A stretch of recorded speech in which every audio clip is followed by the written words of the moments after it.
1922. A város hihetetlen tempót váltott. Az épületek magasabbak, a partik vadabbak, az erkölcsök lazábbak, az alkohol olcsóbb lett.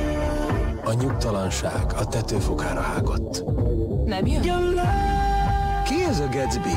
Ön ismeri? Háborús hős. Mr. Gatsby nem létezik. Gatsby?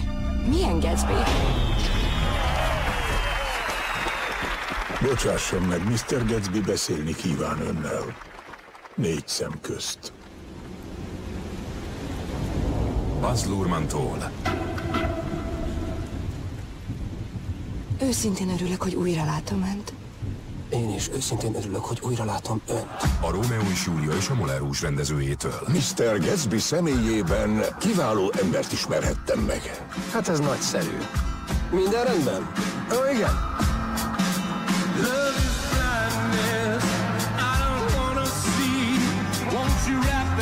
Ön mindig olyan elegáns. A férfi a gyönyörű inkben. Mondja meg neki, hogy sosem szerette. El se hiszi, mit hallottam. Ez hát az igazság. Gyerünk, öreg fiú. Nem halhatsz meg. Bárcsak megszökhetnénk. Mr. Gatsby, uram. Nem most.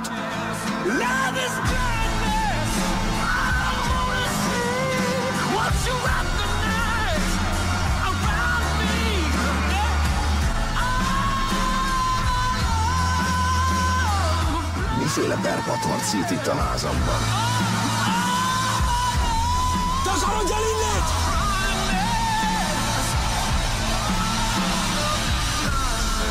A Nagy Gatsby.